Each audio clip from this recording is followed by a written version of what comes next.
Bangga bersarung mangga. Ilahi taqaddasa ridhaka an takuna lahu illatun minka. Taqaddasa maha suci, ridhaka keridoanmu ya Allah, maksudnya terbebas, suci, maha suci keridoanmu, terbebaslah keridoanmu ya Allah, an takuna lahu illatun minka, keridoanmu kau berikan kepada hamba-hambamu,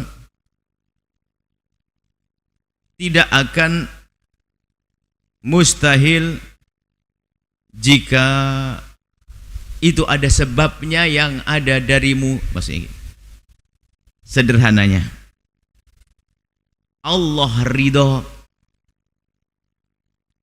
kita mencari ridho Allah dengan segala macam kebaikan. Jangan sampai kita mengatakan bahwasanya sebab Allah ridho karena aku berbuat baik. Jangan katakan ridho Allah sebabnya kamu melakukan sesuatu kebaikan. Bagaimana ridho Allah, keridhaan Allah dengan sebab, biarpun sebab itu yang ada dari Allah, atau wa kaifa takunu lahu illatun minni, bagaimana ada sebab dariku. Sederhananya pemahamannya begini, jika engkau dimudahkan oleh Allah untuk melakukan kebaikan, jangan katakan bahwa sebab inilah aku ridho kepadaku, sebab solatku Allah ridho kepadaku, sebab puasaku Allah ridho kepadaku. Memang secara zahir semacam itu, kita melakukan kebaikan kemudian mendapatkan pahala dari Allah. Ini kan pemahaman, bukan sesuatu yang dianggap salah, tapi dangkal sekali. Karena aku solat maka Allah ridho kepadaku, berarti ridhonya Allah ada karenanya, karena engkau solat, karena engkau puasa, karena engkau beribadah. Akan tapi ayo kita ganti pemahaman, faham yang benar bahwa jangan katakan karena aku solat maka Allah menjadi ridho kepadaku. Jangan katakan karena aku berpuasa maka Allah ridho kepadaku. Akan tapi katakan Allah ridho kepadaku. Ridhonya dulu. Allah ridho kepadaku, tandanya adalah Allah memudahkanku untuk melakukan salat, Allah memudahkanku untuk melakukan puasa, Allah mudahkanku untuk melakukan ibadah haji, Allah mudahkanku untuk membaca zikir. Itu tandanya engkau diridhoi oleh Allah. Karena Allah ridho kepadamu maka engkau dipilih untuk menjadi orang yang lidahnya berucap zikir. Karena Allah ridho dan cinta kepadamu maka Allah mudahkan kamu melakukan kebaikan. Dan itu yang harus kita fahami dengan serius. Sungguh tidak ada seorang hamba melakukan sujud sekali kecuali karena dipilih oleh Allah. Allah ridho kepada hamba tersebut untuk sujud. Kalau Allah tidak ridho kepada hamba tersebut untuk sujud, tidak akan mampu melakukan sujud biarpun sekali sujud. Dan seorang hamba tidak akan mampu beribadah kecuali karena Allah pilih. Kesadaran Anda akan makna ini penting sekali. Sehingga salah satu hikmah yang kami hadirkan, tanda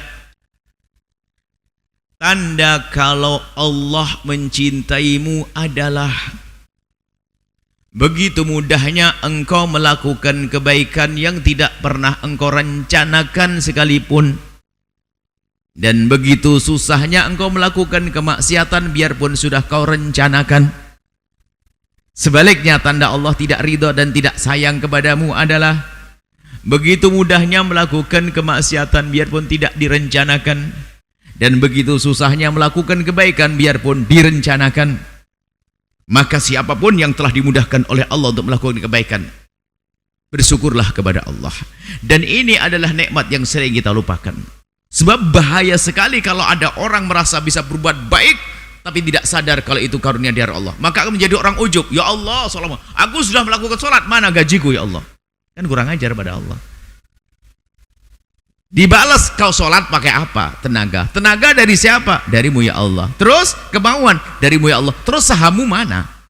Kok sok banget minta mana pahala darimu ya Allah? Yang bangunkan dari tidurmu di tengah malam Allah kok sok banget tahajud. Ya Allah, aku sudah ahli tahajud, mana surgaku?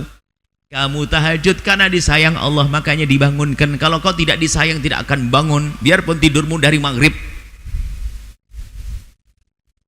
Biarpun orang itu kaya raya, duitnya banyak, nggak bisa dihitung barangkali, selagi tidak dipilih oleh Allah nggak akan bisa bangun masjid, bangun musola kecil bahkan, atau membelikan sajadah hadiah untuk kaum muslimin, nggak akan bisa. Tapi kalau sudah dipilih oleh Allah subhanallah, tampak dia adalah secara dunia fakir, tapi dia berusaha untuk melakukan kebaikan karena dipilih oleh Allah. Seperti saat ini karena dipilih oleh Allah, lihat ada ibu-ibu yang jalannya pun tertatih-tatih, bahkan susah sekali bisa datang ke tempat ini. Ada seorang ibu kaya raya, dia tukang pijitnya 10, punya mobil 10, supirnya 10, yang masa orang lain dia nganggur dok, nggak bisa datang ke tempat ini. Kenapa? Karena tidak dipilih oleh Allah. Anda harus bersyukur hari ini dipilih oleh Allah, jangan sombong lalu berkata, karena inilah nanti Allah ridho kepadaku. Bukan, Allah ridho kepada Anda, tandanya adalah Anda dimudahkan untuk melakukan kebaikan. Jadi seolah-olah kebaikan ini adalah satu ruang, satu wilayah kemuliaan, wilayah milik Allah, wilayah kemuliaan. Jadi kalau ini rumah-rumah Anda, misalnya sebuah rumah, siapa yang diizinkan siapa yang Anda izinkan untuk masuk ke rumah tersebut?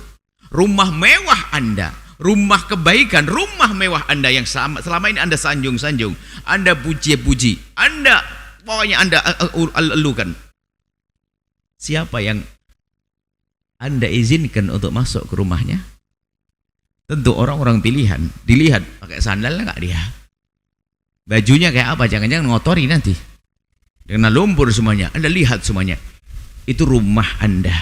Anda akan mengizinkan orang masuk ke rumah Anda adalah orang-orang yang Anda pilih, bukan asal orang. Bisa saja dia pencuri. Tentu Anda undang orang-orang yang bisa Anda percaya, orang pilihan Anda, karena rumah-rumah istimewa Anda. Di dalam rumah ada lagi kamar khusus lagi. Siapa yang boleh masuk ke situ? Di antara yang hadir pasti ada tuh. Orang spesial, orang spesial, orang spesial. Begitu juga tidak akan bisa masuk ke wilayah kemuliaan Allah kecuali manusia-manusia yang dipilih oleh Allah, yang diridhoi oleh Allah. Kayak begini nih harus kita sadari bahwasanya kita dipilih oleh Allah supaya tidak masuk wilayah ujub. Ujub itu mengagungkan amal di mata sendiri. Oh, siapa dulu? Saya ini ahli istiqomah, puasa Senin Kamis 20 tahun. Ini ustadz apaan tuh puasa nggak pernah. Tahajud ini ahli tahajud. Dia tidak sadar siapa yang membangunkan dia untuk bisa tahajud. Siapa yang memberikan kekuatan dia untuk puasa selama 20 tahun. Kalau Allah tidak menghendakinya, maka satu hari pun sudah nggak bisa. Bisa melakukan kebaikan dengan harta, yang bisa bangun pesantren, masjid megah, lalu dia sombong. Rendah dia. Dari mana harta ia dapat? Saya kerja sendiri, dia mengatakan. Saya cari duit kerja karena kecerdasanku. Tanyakan, siapa yang ngasih cerdas? Siapa yang ngasih tenaga kamu bisa bekerja? Dia mentok, tidak akan bisa berkata apa-apa kecuali mengatakan Allah. Nah, itulah kesadaran makna ini penting sekali, bahwa apapun yang Allah, siapapun yang telah Allah mudahkan untuk melakukan kebaikan, itu tanda kalau Allah ridho kepada hamba tersebut. Maka ini yang perlu kita fahami. Ilahi taqaddasa ridhoka an takuna lahu illatun minka. Ridhomu tidak ada sebab, baik sebab dari dirimu sendiri, zatmu sendiri ya Allah, atau sebab dari orang lain. Tidak, ridhomu adalah ridhomu. Hanya ridhomu itu akan tampak di umat, di hamba-hamba Allah adalah dengan kebaikan yang Allah mudahkan kepada hamba tersebut. Itu tanda bahwa hamba tersebut adalah hamba yang diridhoi oleh Allah Subhanahu wa taala.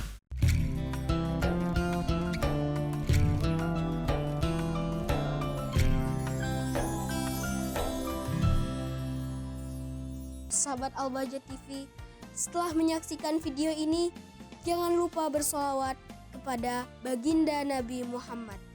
Shollu ala Nabi Muhammad. Allahumma sholli alaihi wa ala alihi wa sahbihi.